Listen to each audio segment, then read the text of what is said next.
자, 벌써 3월 마지막 주가 되었습니다.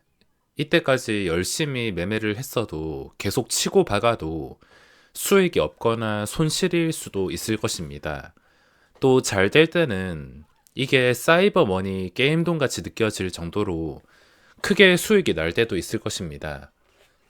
크게 수익을 내기 위해서 확실한 것은 돈을 쫓는 매매를 하지 말고 내가 평소에 하는 거에 충실하고 꾸준할 수 있다면 시간이 지났을 때 보상을 받을 기회가 충분히 만들어질 수 있다는 겁니다.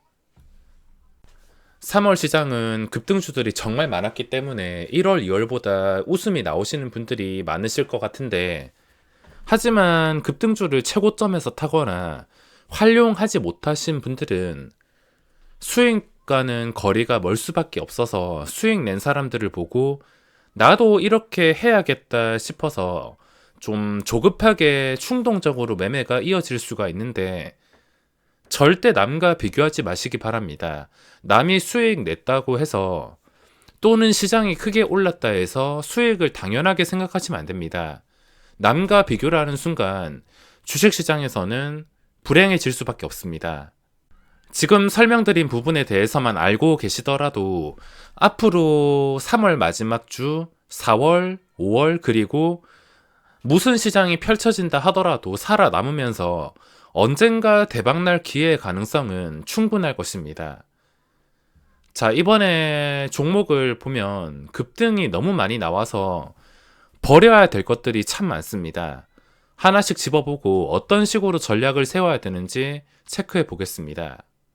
자, 먼저 월요일 시장에서 체크를 해야 될 것은 코람코 더원리츠란 종목이 상장하는데 여윳돈이 없으시거나 단기간에 큰 수익률을 노리신다면 관심 가질 필요는 전혀 없습니다.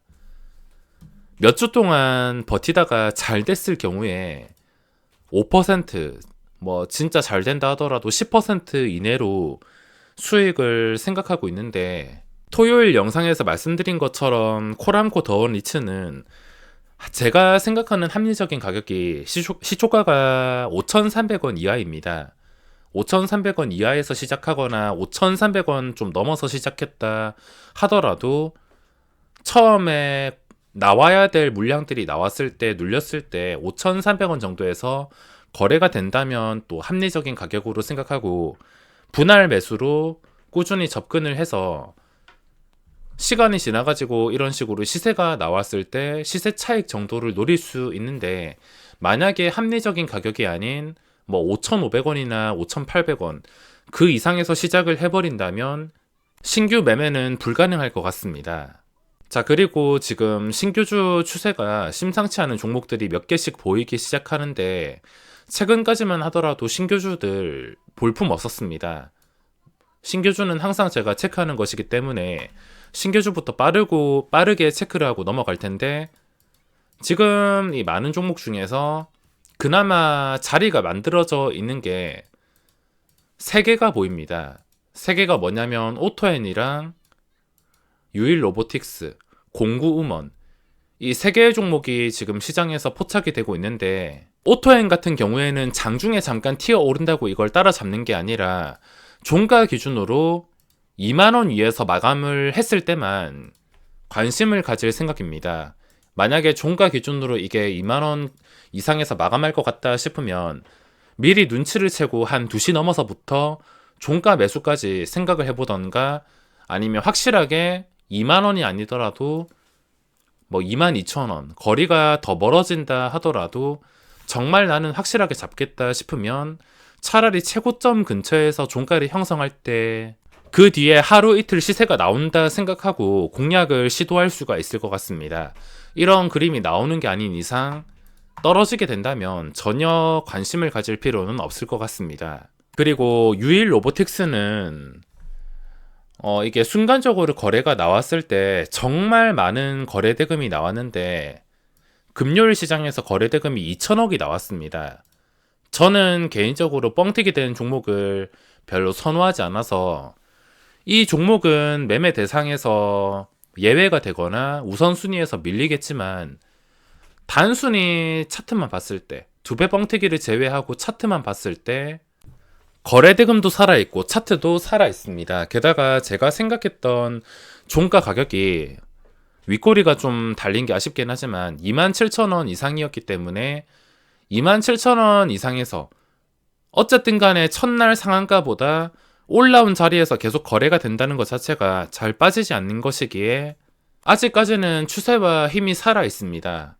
아직까지는 살아 있는데 만약에 여기서 진짜 잘못 풀려가지고 종가 기준으로 25,000원 이하에서 마감한다. 그때는 주가가 다시 2만원까지 내려갈 가능성이 있습니다. 그런 상황이 되면 안 되겠지만 혹시나 종가 기준으로 금요일 날 떴던 이 상승폭을 전부 다 잡아먹는 하락이 나온다면 그때는 최악의 상황이 될 수가 있으며, 그런 상황만 나오지 않는다면 언제라도 또 시간 지났을 때 고점 돌파를 시도할 수가 있습니다. 그리고 신규주 중에서 공구음원, 이것도 첫날의 중요한 자리와 거의 겹쳐 있는 상태로 마무리를 했는데, 여기서 장 초반에 한 10분, 20분 지켜봤다가 이 자리에서 멀어지지 않고 잘 빠지지 않는다면 순간적으로 상승할 가능성이 충분히 있습니다. 이게 뜬금없이 상한가를 보내버릴 만큼 힘이 분명히 있기 때문에 주포가 원하는 타이밍에, 그 원하는 타이밍이 언젠지 모르지만 그 타이밍에는 순간적으로 20%도 아무렇지 않게 올릴 수 있는 자리에 놓여 있습니다. 대신에 거래대금이 그렇게 많은 편은 아니라 크게 신뢰를 할 수가 없습니다. 만약에 공구음원이란 종목이 둘째 날에 3천억 나오고 뭐 셋째 날에도 2천억 정도 나왔다면 거래대금만 보더라도 일시적인 방어가 될 자리가 충분하기 때문에 딱 거래대금만 믿고서 그냥 들어가서 기다리겠지만, 거래대금이 셋째 날에 400억밖에 나오지 않았습니다. 아무리 시가총액이 작다 하더라도 거래대금이 생각보다 적게 나온 상태라서 이 종목은 장 초반에 혹시나 강력하게 24,100원 근처에서 지지를 해준다면 그때 들어갈 수 있겠지만, 그게 아니라 너무 순간적으로 급등한다던가 급락한다던가 잡기 어려울 수도 있기에 무조건 잡겠다는 생각은 버려야 될 것 같습니다. 보시다시피 시가총액도 작고 호가가 가볍다 보니까 주포가 원하는 타이밍, 조용하다가도 얘들이 원하는 타이밍에 그냥 수직으로 올려버릴 수가 있기에 이걸 발견하고서 제대로 들어간다는 것은 쉽지가 않습니다. 그리고 장난치는 물량도 어느 정도 있는 걸로 봐서 만만치는 않기 때문에 제 기준에서는 아무리 신규주가 추세가 살아있다 하더라도 우선순위를 앞으로 둘 수 없을 것 같습니다.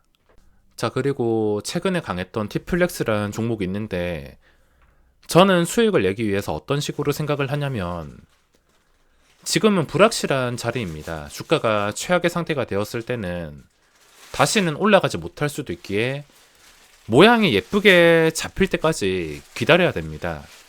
모양이 예쁘게 잡히지 않는다면 매매를 안 하면 그만이기 때문에 모양이 예쁘게 잡히는 자리를 확인해야 되는데, 제 생각으로 모양이 예쁘게 잡히려면 종가 기준으로 7,000원 이상에서 마감을 해줘야 될 것 같습니다. 만약에 종가 기준으로 7,000원 이상에서 마감한다면 그때는 신고가까지 거리가 다시 10% 약간 넘게 거리가 좁혀지는 것이기에 일단은 모양이 예뻐지면서 거리가 좁혀져야 그 뒤에 신고가를 가는 그림이 나올 수가 있습니다. 그런 그림이 나올 만한 징조가 보일 때만 접근을 하는 것이지, 지금 당장은 불확실한 상태에서 접근을 할 수가 없습니다. 물론 지금 접근해가지고 나중에 잘 풀려서 주가가 신고가를 뚫으면은 훨씬 더 수익이 크겠지만, 불확실한 상태에서 잘못될 경우에는 엄청난 손실을 부담해야 될 수밖에 없습니다. 그동안 수익을 잘 낸다 하더라도 한 방 한 방 크게 까먹는다면 다 소용없기 때문에 큰 리스크를 피하기 위해서라도 확실할 때만, 좀 예뻐질 때만 접근할 필요가 있습니다.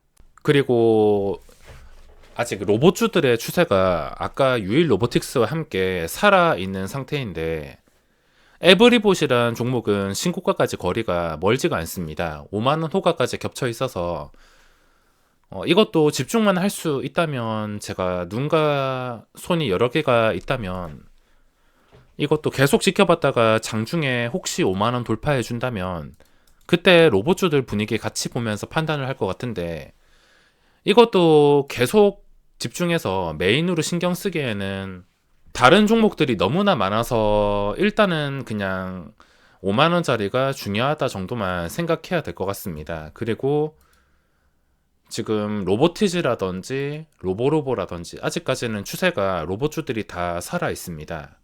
그리고 마지막으로 지금 거래대금 상위 종목에 넥슨시티와 넥게임즈가 있는데, 일단 넥슨시티는 29일 화요일에 거래 정지가 있습니다.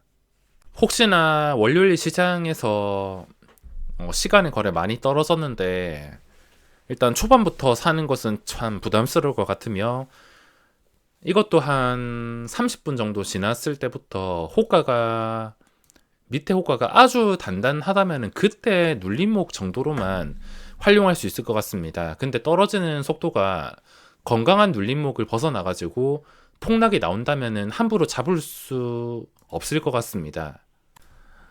그리고 코스피에서는 일동제약이 1조 원이란 거래대금과 함께 상한가에 마감을 했는데, 이거는 최근에 안랩을 보는 것 같습니다. 안랩이 상한가 가는 날이 있었는데 상한가 가면서 신고가가 나왔습니다. 광기가 낀 종목들의 특징은 삼성전자도 춤추게 할 만큼 첫 번째, 두 번째가 정말 강합니다. 첫 번째, 두 번째. 그 첫 번째는 그 전에 볼 수 없었던 엄청난 변동성과 엄청난 거래대금. 이런 거래대금이 나온다면 둘째 날까지 이어가는 경우가 많은데, 안랩도 최근에 첫째, 그리고 둘째. 이 둘째 날에는 보통 장 초반에 시작하자마자 올리는 경우가 많습니다. 시간이 지나가지고 호가가 무거워지기 전에 허겁지겁 올리는 경우가 많으며, 이런 광기는 역사적 신고가 상태에서만 잘 나오는 것 같습니다. 지금 비슷한 조건이긴 한데 일동제약도 안랩과 같은 그림이 나오지 말라는 법은 없어서 신규 진입자들은 당연히 주의를 할 수밖에 없습니다. 이미 첫 상승도 아니고 그 전에 여러 번 계단식으로 주가가 만원대에서 올라왔습니다. 만원에서 7만원까지. 혹시나 안랩 같은 그림이 나온다 하더라도 광기의 피날레라면 누군가는 이런 식으로 크게 물리거나 줄 때 못 먹는 상황이 발생할 수 있기에, 이미 주가가 오를 만큼 다 오른 상태에서 상한가까지 친 상태라 제가 지금 하는 분석은 초단타 하시는 분들이 아니고서 큰 의미가 없을 것 같습니다.